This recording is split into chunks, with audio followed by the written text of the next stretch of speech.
राम राम सारे भाई हम देखना रेदा लोकल न्यूज और मैं सुबोध दैया आपका लोकल पत्रकार। इस टाइम केएमपी टोल प्लाजा पर खड़े हैं, जो सबसे पहला टोल प्लाजा कुंडली से चढ़ते हैं। उस टोल प्लाजा पर यहाँ देख सकते हैं महिलाएं खुद ट्रैक्टर पर सवार होकर यहाँ पहुंची है। नारी शक्ति कह सकते हैं, सरकार विरोधी नारे जो लगातार लगाए जा रहे हैं उनसे बातचीत करेंगे।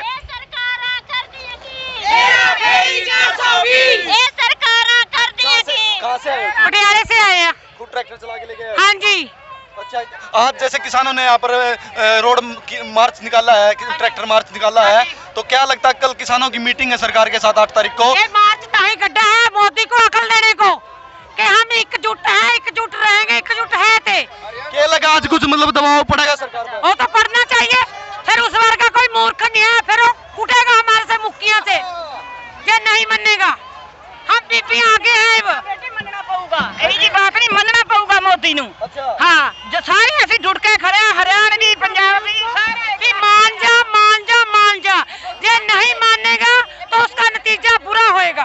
पिछले 45 दिन से जो किसान है अंधाता है सड़कों पर, यहाँ पर इतनी ठंड में इतनी बारिश में यहाँ सड़कों पर लेटा हुआ है और 60 से ज्यादा किसान शहीद भी हो चुके हैं और सरकार टस से मस करने को उसका कोई शर्म नहीं है, उसके बच्चा नहीं है, उसको ता शर्म नहीं है। हमारे 40-50 सिख शहीद हो गए हैं, उसको शर्म नहीं है कि किसान इतना मर रहा है। वो कैसा राजा है जो जनता को मारने पे तुला पिया है?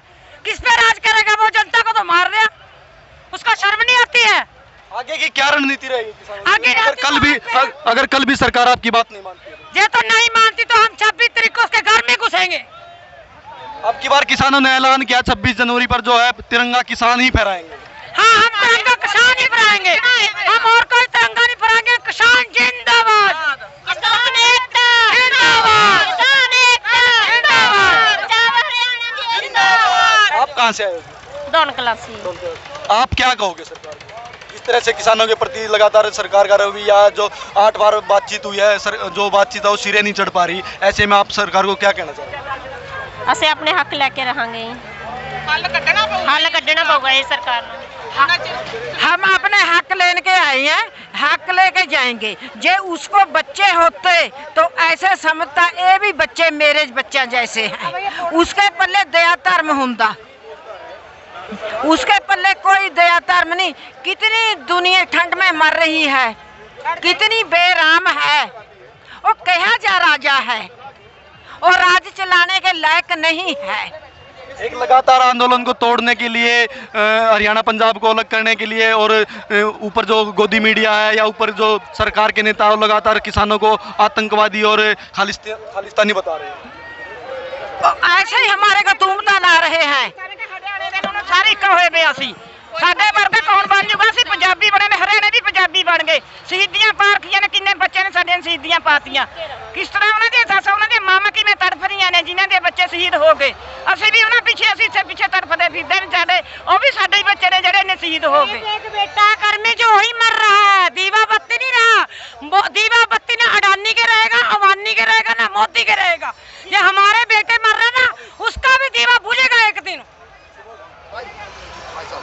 यहाँ पर और भी किसान मौजूद है, उनसे भी बातचीत करेंगे। जी हाँ, आपको क्या लगता है? आपने ये भारत माँ की महिलाएं देखी, ठीक है, आपको याद रखना चाहिए कि दुर्गा भाभी इन्हीं में से एक थी, ठीक है। बारडोली का किसान आंदोलन, उसको पूरा भारत भूल गया। उसने भारत को पहला उप प्रधानमंत्री, गृह मंत्री, जिसको कोई भी नहीं जानता था, एक बारडोली के आंदोलन ने, किसान आंदोलन ने उसको भारत की प्रधानमंत्री की रेस में खड़ा कर दिया। और ये सरकार जो है ये आज ये सोच रही है कि किसान एक छोटा सा वो है प्यादा, इसको हम ऐसे ही निपटा देंगे। नहीं, ये एक गलत भूल है। इन्होंने हिस्ट्री को अच्छी तरह नहीं पढ़ा कभी भी, ठीक है। अगर हिस्ट्री को पढ़ते तो इनको पता चलता कि किसान से ही ये यूपीएससी पास आउट नहीं है, कैबिनेट के अंदर कोई भी बैठा, ना ही वहाँ से पास आउट होकर कोई कैबिनेट में मंत्री बनाया जाता, ठीक है। हम लोगों ने इनको कैबिनेट मंत्री बनाया है और हमारी पावर को आज ये नहीं समझ रहे। हमने इनको सब कुछ दिया है, सरकार ने सब कुछ तंत्र दिया है, उस संविधान की अवहेलना कर रहे हैं ये। और जिस आदमी ने, जिसकी बदौलत ये वहाँ पे बैठे हैं, उन्हीं से गद्दारी करके, और ऐसी जगह पे 2 आदमी पहले भी इस देश के अंदर बढ़े, उद्योगपति हुए हैं। एक टाटा, रतन टाटा, जमशेदजी टाटा ने उसकी स्थापना करी थी और रतन टाटा आज उस संस्थान के प्रमुख हैं। और बिड़ला, ठीक है, घनश्याम दास बिड़ला आज उसका परिवार उस संभाल रहा है उस चीज़ को। क्या भारत के किसान ने कभी उससे नफरत की? आज तक बता दो किसी भी किसान ने उससे नफरत की हो तो, उस उद्योगपति से, दोनों से। वह दोनों देश के सच्चे देशभक्त हैं।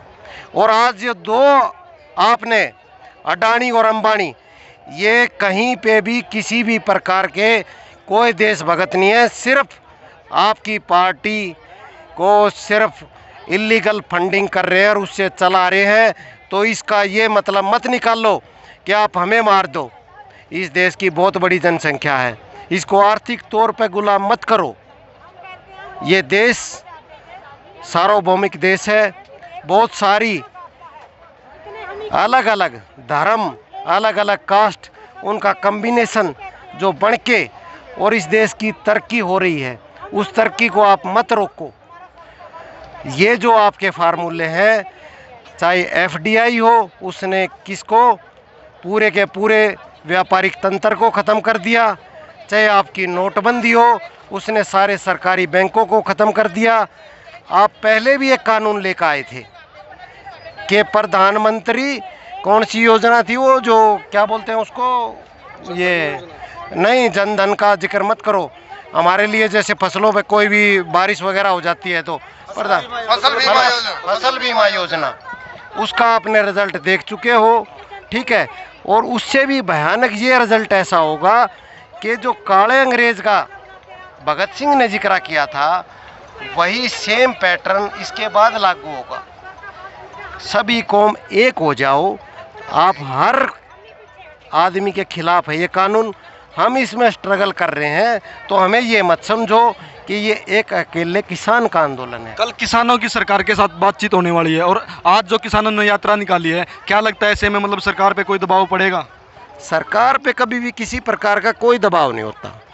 सरकारें जब अपने फ़ायदे के लिए सोचने लगती हैं, देखो एक बात सोचने की है, जब आप लोग क्या है कि मोदी बड़ी बड़ी रैलियां करता है, बीजेपी बड़ी बड़ी रैलियां करता है, इसके अंदर क्या है, एक ऐसे आदमी 1000-2000 आदमी गुड़गांव के अंदर बैठे हैं कि वे आपका प्रोग्राम एजेंट करते हैं पूरा का पूरा, और वहाँ वो लाके बिठा दिए जाते हैं, वो मोदी मोदी करते रहते हैं।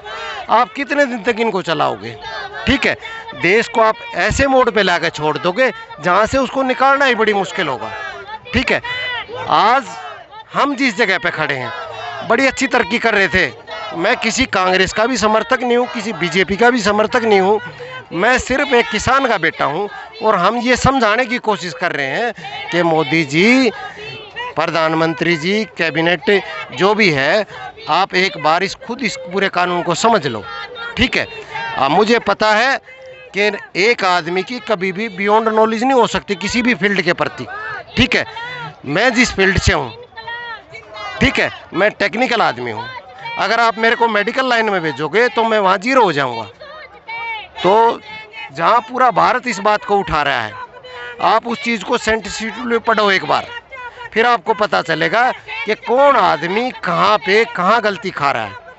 आप 5 साल के बाद इस चीज़ का रिजल्ट देखोगे तो आपको ये पता चलेगा कि जैसे प्रधानमंत्री कौन सी योजना थी वो, फसल बीमा योजना, जैसे वो लैप्स होगी ऐसे ये लैप्स हो जाएगी।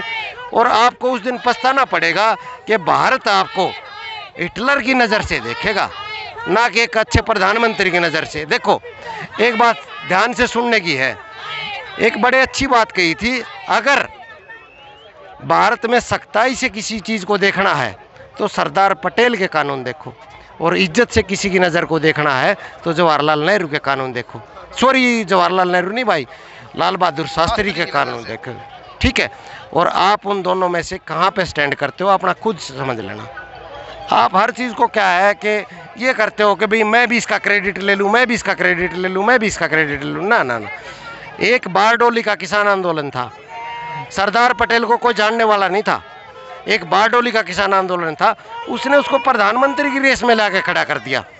ठीक है, भारत की ऐसी परिस्थितियां बनी कि वो प्रधानमंत्री नहीं बन पाया, लेकिन उसको गृह मंत्री और प्रधानमंत्री के पद से नवाजा गया। ठीक है, कहाँ से हो सर आप?